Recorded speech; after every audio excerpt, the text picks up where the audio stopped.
Hi guys, good evening. Welcome po ulit sa aking long form video. Once again, Jonel Talents Agustin po. And for today's video, i-share ko sa inyo itong case naman ni Ma'am Elizabeth Mape. Okay? Yan, with 3.5k followers sa mga hindi pa po nakayakap kay Ma'am Elizabeth, patulungan po natin siya. Sa team support, guys. I-support natin or dagdagan natin, i-follow natin si Ma'am Elizabeth Mape para madagdagan yung followers niya.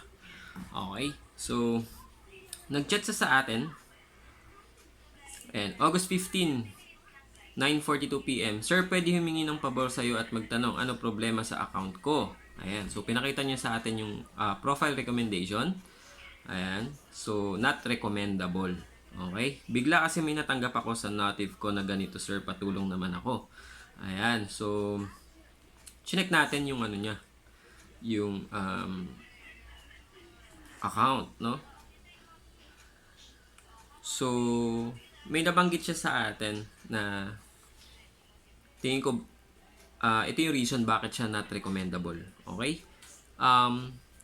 Meron siyang na-remix. Okay? Meron siyang nakita sa support inbox.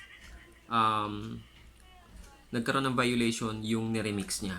Okay? So, since deleted na yon, hindi ko nakita yung dinelete niya kasi agad. So, dinelete niya yung video na may violation. Etong video na to is remix. Okay? So, guys, mag-ingat tayo sa ating mga nire-remix. Okay? Hindi lahat ng video pwede nating i-remix. Piliin natin kung ano yung topic ng video na yon bago natin i-remix. Kasi, guys, halimbawa, yun is na-copyright. Possible yung video mo is ma-copyright din dahil yun yung violation. Okay? So ito, under community standards, itong dinelete niya.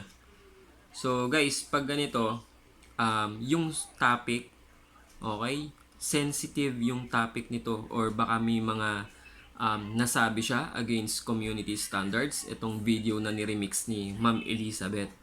So, ayun, sana piliin natin, no? Bago tayo mag-remix, panoorin muna natin yung video, pakinggan natin ano ba yung sinasabi niya, ano ba yung pinatutungkulan nitong video na to, ano ba yung gusto niya sabihin.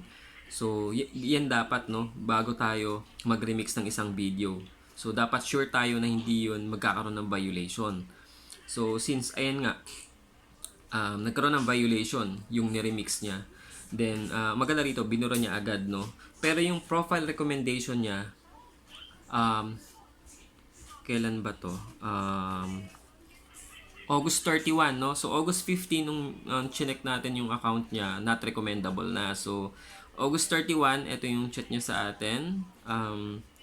Katitingin ko lang ng profile ko, ganito na nakita ko. Ayan, profile recommended. Ayan, recommendable na po yung kanyang account. Ayan, okay na po ba pag ganyan, sir? Natanggap na ata yung email ko sa kanya, yung tinuro nyo. Ayan. So, yung sa pagre-report, guys, ayan. So, nireport niya yan. So, ayan, bumalik na po yung kanyang recommendable na account. So, ayun lang, sana may natutunan tayo dito sa case niya ni Ma'am Elizabeth. Iwasan natin mag-remix. Lalo na kung hindi tayo sigurado dun sa video na i-remix natin. Okay? Para hindi po tayo magkaroon ng violation. So, ayun, sana may natutunan kayo dito sa video na to. Kung hindi pa po kayo naka-follow, follow for more videos para po sa konting kaalaman. Thank you.